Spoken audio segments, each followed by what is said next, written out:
Baiklah, jadi yang ingin saya tanyakan kepada Ibu, apakah ikhtilat itu? Ya, apakah ikhtilat itu? Kemudian dalil menurut Al-Quran dan dalil menurut hadisnya itu seperti apa? Nah, silakan. Jadi kalau secara luas kita tahu ikhtilat itu adalah berbaurnya antara laki-laki dan perempuan. Jadi dalam menurut pandangan Islam, ikhtilat itu dilarang ketika laki-laki dan perempuan yang bukan mahram itu berbaur. Ayat atau dalil yang menjelaskan tentang ini adalah Quran Surah Al-Isra ayat 32, yang artinya janganlah kamu mendekati zina. Zina itu sungguh perbuatan yang keji dan suatu jalan yang terburuk atau jalan yang mungkar. Karena tadi kan definisi dari ikhtilat itu adalah berbaurnya antara laki-laki dan perempuan. Dan berbaurnya antara laki-laki dan perempuan ini adalah sesuatu yang mendekati zina. Dan dalil hadis yang menerangkan tentang ikhtilat ini adalah hadis yang artinya aku tidak meninggalkan fitnah, cobaan, malapetaka atau penyebab malapetaka setelahku lebih dari fitnah wanita untuk pria. Jadi garis besarnya fitnah wanita untuk pria karena berbaurnya tadi kan antara wanita dan pria. Jadi hadis ini diriwayatkan oleh Muslim, begitu. Sementara di Indonesia ini kan sering, ya, yang umumnya pada umumnya terjadi ikhtilat itu terjadi seperti di perkantoran, kemudian di pabrik-pabrik, bahkan di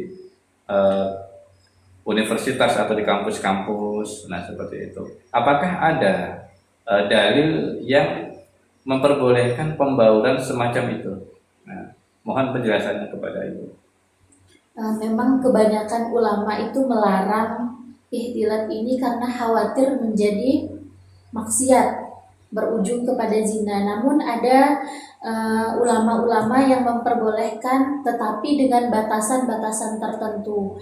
Contohnya pendapat Nahdlatul Ulama tentang ikhtilat ini, mereka membolehkan ikhtilat berbaurnya atau bercampurnya laki-laki dan wanita, tetapi ada syarat-syarat tertentu. Apa saja itu syaratnya? Yang pertama adalah menutup aurat, yang kedua menundukkan pandangan, yang ketiga membatasi pergaulan, yang keempat menjaga nilai-nilai Islam, yang kelima laki-laki boleh berbaur dengan perempuan dengan ditemani oleh seorang mahram, dan yang terakhir adalah dalam keadaan darurat.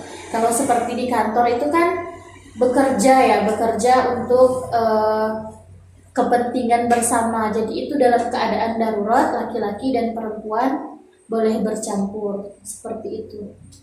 Apakah dampak dari ikhtilat yang diharamkan?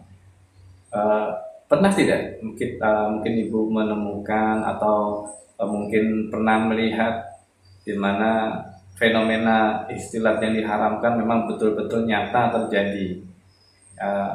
Mungkin Ibu bisa menerangkan tentang hal tersebut. Kalau memang banyak dampak negatif dari ikhtilat ini, karena tadi kan berbaurnya antara laki-laki dan perempuan yang bukan mahram gitu kan. Ini yang diharamkan ya? Iya, yang bukan mahram tetapi mereka berkumpul begitu. Banyak sekali hal-hal negatif yang ditimbulkan dari ikhtilat ini. Contohnya perselingkuhan, karena sering bertemu, sering berkumpul, terjadi perselingkuhan tersebut.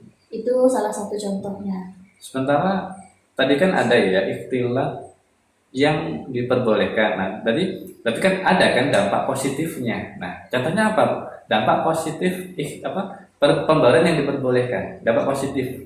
Nah, contohnya apa? Contohnya seperti saat bekerja di kantor, berkumpul laki-laki dan perempuan, mereka bisa saling tukar pikiran dalam hal pekerjaan.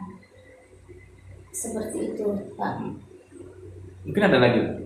dampak positifnya selain itu. Misalkan seperti gini ya, di kajian-kajian, nah, itu kan terkadang ada laki-laki ustadznya ataupun pematerinya laki-laki, kemudian jamaahnya perempuan. Nah, itu. Jadi Ya, itu pandangan ibu gimana menurut ibu? menurut saya itu menurut ikhtilat yang diperbolehkan, karena berkumpulnya laki-laki dan perempuan di situ adalah untuk tujuannya untuk menuntut ilmu, untuk berbagi ilmu seperti iya. itu.